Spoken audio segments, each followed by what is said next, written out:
Nadia adalah wanita yang sempurna di mata semua orang. Cantik, lembut, dan punya keluarga yang bahagia. Tapi siapa sangka, hidupnya berubah total setelah satu malam yang tak akan pernah dia lupakan. Nadia.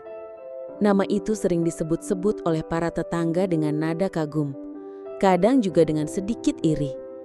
Ia bukan hanya cantik secara fisik, kulitnya bersih, rambut hitam panjang yang selalu tertata rapi, dan senyum yang bisa meluluhkan hati siapapun yang melihatnya. Tapi lebih dari itu, Nadia punya aura yang membuat orang merasa nyaman. Ia tak pernah bicara tinggi, tak pernah pamer, dan selalu menyapa siapapun dengan ramah. Ia tinggal di sebuah rumah besar di pinggiran kota, rumah yang dikelilingi taman bunga yang selalu terawat. Di sanalah ia hidup bersama suaminya, Arman, dan dua anak mereka, Dira yang berusia 7 tahun dan Raffi yang baru masuk TK. Dari luar, rumah itu terlihat seperti potret keluarga ideal. Tapi dari dalam, kebahagiaan mereka bahkan lebih nyata. Arman adalah tipe suami yang langka. Ia bukan hanya pekerja keras, tapi juga romantis dan penuh perhatian. Setiap pagi, Arman bangun lebih dulu untuk membuatkan kopi untuk Nadia. Ia tahu persis bagaimana istrinya suka kopinya, sedikit pahit, tanpa gula, dan disajikan dengan roti panggang yang dibentuk hati. Kadang ia menyelipkan catatan kecil di bawah kancing, untuk wanita paling cantik yang pernah aku temui. Nadia selalu tersenyum membaca itu, meski sudah bertahun-tahun menikah. Mereka bukan pasangan yang suka pamer di media sosial, tapi tetangga tahu betul betapa harmonisnya rumah tangga mereka. Tawa anak-anak sering terdengar dari halaman belakang, tempat Arman membangun ayunan dari kayu bekas. Nadia sering duduk di teras, membaca buku sambil sesekali menatap Arman yang bermain dengan anak-anaknya. Momen-momen itu terasa seperti potongan film romantis yang terlalu indah untuk nyata. Suatu malam, Arman membawa Nadia ke dapur, menyalakan lilin kecil, dan memutar lagu lama yang mereka dengarkan saat pertama kali pacaran. Mereka berdansa pelan di antara aroma bawang dan mentega, tertawa saat anak-anak mengintip dari balik pintu. "Kalau ini mimpi, aku nggak mau bangun," kata Nadia. Arman hanya tersenyum dan memeluknya lebih erat. Hari-hari mereka dipenuhi dengan rutinitas yang sederhana tapi penuh cinta. Arman selalu menyempatkan waktu untuk makan malam bersama meski sibuk bekerja. Mereka punya tradisi kecil. Setiap Jumat malam, mereka akan menonton film bersama di ruang keluarga, lengkap dengan popcorn buatan sendiri dan selimut besar yang mereka bagi berempat. Tetangga sering bertanya-tanya, apa rahasia kebahagiaan mereka? Nadia hanya menjawab, "Kami saling mendengarkan, itu saja." Tapi tentu saja, tak ada yang tahu bahwa di balik senyum itu ada ketakutan kecil yang mulai tumbuh. Arman belakangan sering terlihat lelah. Wajahnya pucat dan kadang ia batuk harus di malam hari. Nadia sempat bertanya, tapi Arman hanya menjawab, "Cuma masuk angin sayang, nggak usah khawatir." Nadia coba percaya, tapi nalurinya sebagai istri dan ibu tak bisa dibungkam. Ia mulai memperhatikan gerak-gerik Arman, mulai mencatat frekuensi batuknya, dan diam-diam mencari tahu gejala-gejala penyakit di internet. Tapi ia tetap diam, tak ingin membuat Arman merasa terbebani. Dan di tengah semua itu, ada satu sosok yang selalu hadir di latar belakang, Jaka, tukang kebun yang bekerja di rumah mereka. Ia jarang bicara, selalu fokus pada pekerjaannya, dan tak pernah masuk rumah tanpa izin. Tapi Nadia tahu, Jaka adalah orang yang bisa dipercaya. Ia sering melihat Jaka bermain dengan anak-anak saat Arman sedang sibuk. Kadang Jaka membantu Dira mengerjakan PR atau menggendong Raffi saat menangis. Nadia tak pernah berpikir lebih jauh tentang Jaka. Baginya, Jaka hanyalah bagian dari rumah, seperti pohon mangga di halaman atau kursi goyang di teras. Tapi kelak, sosok itu akan menjadi bagian dari hidupnya yang tak terduga. Untuk saat ini, Nadia hanya ingin menikmati kebahagiaan yang masih ada. Ia tak tahu bahwa hidupnya akan berubah, bahwa senyum yang ia kenakan setiap hari akan digantikan oleh air mata. Dan cinta sejatinya mungkin bukan hanya tentang siapa yang datang pertama, tapi siapa yang bertahan saat semua runtuh. tak ada yang benar-benar siap kehilangan. Bahkan ketika tanda-tandanya sudah terlihat, hati tetap menolak percaya. Dan bagi Nadia, kehilangan itu datang perlahan, lalu menghantam tanpa ampun. Hari-hari yang dulu penuh tawa mulai berubah. Arman, yang biasanya bangun lebih dulu untuk membuatkan kopi, kini lebih sering tertidur. Wajahnya pucat, matanya sayu, dan senyumnya mulai jarang muncul. Nadia mencoba menepis kekhawatiran. Ia bilang pada dirinya sendiri, mungkin Arman cuma kecapean, tapi nalurinya sebagai istri tak bisa dibungkam. Suatu pagi, saat Nadia masuk ke dapur, ia menemukan Arman duduk diam, menatap kosong ke arah cangkir kopi yang belum ditentuh. Tangannya gemetar dan napasnya terdengar berat. "Sayang, kamu kenapa?" tanya Nadia pelan. Arman hanya menggeleng, mencoba tersenyum, lalu berkata, "Cuma masuk angin kok." Tapi malam itu, Arman demam tinggi, tubuhnya menggigil, dan ia batuk tanpa henti. Nadia panik, membangunkan anak-anak dan membawa Arman ke rumah sakit. Di ruang IGD, Nadia duduk memeluk Dira dan Raffi yang ketakutan, sementara dokter memeriksa Arman dengan ekspresi serius. Hasilnya keluar 2 hari kemudian. Arman mengidap penyakit autoimun langka yang menyerang sistem pernapasannya. Dokter bilang penyakit ini sulit disembuhkan dan hanya bisa dikendalikan dengan pengobatan intensif. Nadia terdiam, dunia seolah berhenti berputar. Ia menatap Arman yang terbaring lemah di ranjang rumah sakit dengan selang oksigen di hidungnya dan tatapan kosong. Hari-hari berikutnya berubah drastis. Nadia harus bolak-balik rumah sakit, mengurus anak-anak, dan tetap menjaga senyum di wajahnya meski hatinya hancur. Arman semakin lemah, tubuhnya kurus, suaranya pelan, dan kadang ia hanya bisa menatap Nadia tanpa berkata apa-apa. Suatu malam saat hujan turun deras, Arman memanggil Nadia ke sisi ranjangnya. "Aku nggak tahu berapa lama lagi aku bisa bertahan, tapi aku mau kamu janji. Jangan berhenti mencintai, jangan berhenti hidup." Nadia menangis, menggenggam tangan Arman erat dan menjawab, "Aku nggak akan berhenti, tapi aku nggak tahu gimana caranya kalau kamu nggak ada." Arman tersenyum lalu menutup matanya. Malam itu ia pergi, dalam pelukan Nadia, dalam tangisan anak-anak yang belum sepenuhnya mengerti apa arti kehilangan. Pemakaman Arman sederhana tapi penuh haru. Tetangga datang, teman-teman kantor Arman hadir, dan semua orang memuji betapa baiknya dia sengasa hidup. Nadia berdiri di samping makam, memeluk Dira dan Raffi dengan mata bengkak dan wajah yang kehilangan cahaya.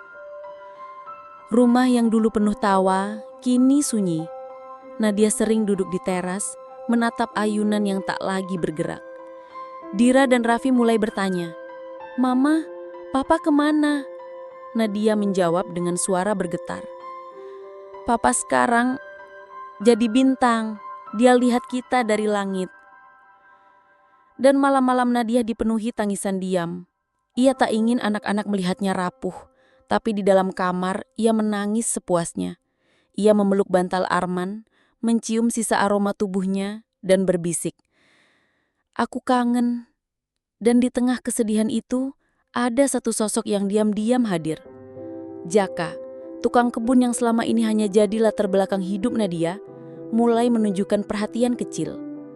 Ia menyiram bunga dengan lebih teliti, membersihkan halaman tanpa diminta, dan kadang meninggalkan buah-buahan segar di meja dapur. Nadia mulai memperhatikan Jaka, bukan karena fisiknya, tapi karena ketulusan yang terpancar dari gerak-geriknya. Ia tak pernah bicara banyak, tapi selalu tahu kapan harus membantu. Suatu sore, saat Nadia duduk di teras dengan mata sembab, Jaka datang membawa teh hangat. "Maaf Bu, saya cuma mau bantu," katanya pelan. Nadia menatapnya lalu mengangguk. "Terima kasih Jaka." Dan sejak saat itu, sesuatu mulai berubah. Bukan cinta instan, bukan pelarian, tapi sebuah kehadiran yang pelan-pelan mengisi ruang kosong di hati Nadia. Kesepian bisa membuat hati mencari kehangatan di tempat yang tak terduga. Dan kadang kehangatan itu datang bukan dari pelukan, tapi dari tatapan yang tak pernah kita sadari sebelumnya. Sejak kepergian Arman, rumah itu berubah. Bukan hanya karena suara tawa yang hilang, tapi karena udara di dalamnya terasa dingin. Nadia mencoba bertahan. Ia bangun pagi, menyiapkan sarapan, mengantar anak-anak ke sekolah, lalu duduk sendiri di ruang tamu yang dulu penuh cerita. Malam-malamnya sunyi. Ia sering terbangun jam 2 pagi hanya untuk menatap langit-langit kamar. Kadang ia memeluk bantal bekas Arman, kadang ia hanya duduk di teras menatap taman yang mulai ditumbuhi rumput liar. Tapi ada satu hal yang mulai berubah, kehadiran Jaka. Jaka tak pernah masuk rumah tanpa izin. Tapi entah kenapa, kini ia lebih sering terlihat di sekitar teras. Kadang ia menyiram bunga sambil bersenandung pelan. Kadang ia membantu Raffi mengerjakan PR atau menggendong Dira yang tertidur di ayunan. Nadia mulai memperhatikan hal-hal kecil. Cara Jaka menyisir rambutnya, cara ia menatap anak-anak dengan lembut, dan cara ia sesekali mencuri pandang ke arah Nadia. Suatu sore saat hujan turun pelan, Nadia duduk di teras dengan teh hangat. Ia mengenakan daster tipis berwarna krem, rambutnya digerai dan wajahnya tanpa riasan. Jaka datang membawa pot bunga baru. "Bunga melati, Bu. Katanya bisa bikin tidur lebih nyenyak," katanya sambil meletakkan pot di dekat kursi Nadia. Nadia tersenyum. "Kamu tahu aku susah tidur." Jaka mengangguk pelan. "Saya lihat lampu kamar Ibu sering nyala sampai pagi." Ada jeda. Hening. Hanya suara hujan dan detak jantung yang terasa lebih cepat dari biasanya. "Jaka," kata Nadia pelan, "kamu pernah kehilangan seseorang?" Jaka menatap Nadia dan duduk di anak tangga teras. "Ibu saya waktu saya masih kecil. Sejak itu, saya nggak pernah benar-benar punya rumah." Nadia menatapnya lama. Ada sesuatu di mata Jaka yang membuatnya merasa dilihat. Bukan sebagai janda cantik, bukan sebagai ibu 2 anak, tapi sebagai perempuan yang sedang rapuh dan butuh dipeluk, meski hanya lewat tatapan. Hari-hari berikutnya interaksi mereka semakin intens. Jaka mulai masuk rumah untuk membantu hal-hal kecil, memperbaiki keran bocor, mengganti lampu, atau sekedar menemani anak-anak bermain. Nadia mulai merasa nyaman, tapi juga bingung. Ia tahu ini bukan cinta, tapi ada sesuatu yang hangat di dada setiap kali Jaka ada di dekatnya. Suatu malam, Nadia tak bisa tidur. Ia keluar ke taman mengenakan kardigan tipis dan celana pendek. Udara dingin membuat kulitnya merinding. Di sana Jaka sedang menyiram bunga. Mereka saling menatap. Lama, tanpa kata. "Kenapa kamu masih di sini?" tanya Nadia. Jaka menjawab pelan. "Saya nggak tahu, tapi saya merasa saya nggak mau pulang." Nadia mendekat. Jarak mereka tinggal 1 langkah. Hujan gerimis mulai turun. Rambut Nadia basah dan Jaka mengangkat tangannya, menyentuh ujung rambut itu dengan hati-hati. "Kalau saya peluk ibu sekarang, itu salah?" tanya Jaka. Nadia menatapnya lama, lalu berkata, "Kalau kamu peluk aku karena aku butuh, itu bukan salah." Tapi pelukan itu tak pernah terjadi malam itu. Mereka hanya berdiri, saling menatap, saling memahami. Karena kadang yang paling menggoda bukan sentuhan, tapi penantian. Kadang yang bikin deg-degan bukan ciuman, tapi tatapan yang terlalu lama. Dan yang bikin penasaran bukan pelukan, tapi kenapa 2 orang bisa sedekat itu, tapi tetap saling menahan. Sejak malam hujan itu, hubungan Nadia dan Jaka berubah. Mereka tak pernah bicara soal perasaan, tapi gestur mereka mulai bicara sendiri. Jaka tak lagi sekedar tukang kebun. Ia jadi sosok yang hadir di setiap celah kesepian Nadia. Dan Nadia mulai membuka pintu yang selama ini ia kunci rapat. Suatu pagi, Nadia mengenakan blus tipis dan celana kain longgar saat menyiram bunga. Jaka sedang membersihkan selokan, tapi matanya sesekali mencuri pandang. Bukan karena pakaian Nadia, tapi karena cara Nadia tersenyum ke arah matahari. Ada sesuatu yang membuat Jaka merasa ingin melindungi. "Bunga melatinya mekar, Bu," kata Jaka sambil menunjuk pot di dekat pagar. Nadia mendekat, jongkok di samping Jaka. "Kamu tahu nggak, bunga ini dulu ditanam Arman, tapi baru mekar sekarang." Jaka menatap Nadia. Mungkin karena sekarang ada yang jaga lebih telaten. Mereka tertawa pelan. Tapi tawa itu bukan basa-basi. Ada getaran yang tak bisa dijelaskan. Dan sejak itu, interaksi mereka makin intens. Jaka mulai masuk rumah lebih sering. Ia bantu masak, bantu bersih-bersih, bahkan kadang ikut makan malam bersama anak-anak. Dira dan Raffi mulai memanggilnya Om Jaka. Dan Nadia mulai merasa rumah itu tak lagi sunyi. Suatu malam, Nadia mengenakan daster panjang dan duduk di ruang tamu sambil menonton film. Jaka duduk di lantai, bersandar di sofa. Mereka menonton dalam diam. Tapi saat adegan romantis muncul di layar, Nadia melirik Jaka. Jaka menoleh, mata mereka bertemu. Lama. "Om Jaka," kata Raffi tiba-tiba dari kamar. "Boleh temenin aku tidur?" Jaka berdiri, tersenyum ke Nadia, lalu masuk ke kamar anak-anak. Tapi sebelum pintu tertutup, Nadia berkata pelan, "Makasih ya, udah bikin rumah ini hidup lagi." Jaka menatap Nadia. "Saya nggak ngapa-ngapain, Bu. Saya cuma ada." Dan kadang kehadiran itu lebih berharga dari kata-kata. Tetangga mulai bertanya-tanya, "Kok si Jaka sering banget di rumah Mbak Nadia? Mereka tuh ada apa sih?" Tapi Nadia sih tak peduli. Ia tahu hidupnya bukan untuk dijelaskan. Hidupnya hanya ingin bahagia. Dan Jaka adalah bagian dari kebahagiaan itu. Suatu sore, Nadia dan Jaka duduk di taman belakang. Angin sepoi-sepoi, suara anak-anak bermain, dan aroma bunga melati memenuhi udara. "Kalau aku bilang aku takut jatuh cinta lagi, kamu bakal pergi?" tanya Nadia pelan. Jaka menatapnya. Kalau aku bilang aku udah jatuh, kamu bakal lari?" Nadia tersenyum. "Aku nggak lari, tapi aku juga belum siap jalan." Jaka mengangguk. "Nggak apa-apa, aku bisa duduk di sini, nunggu."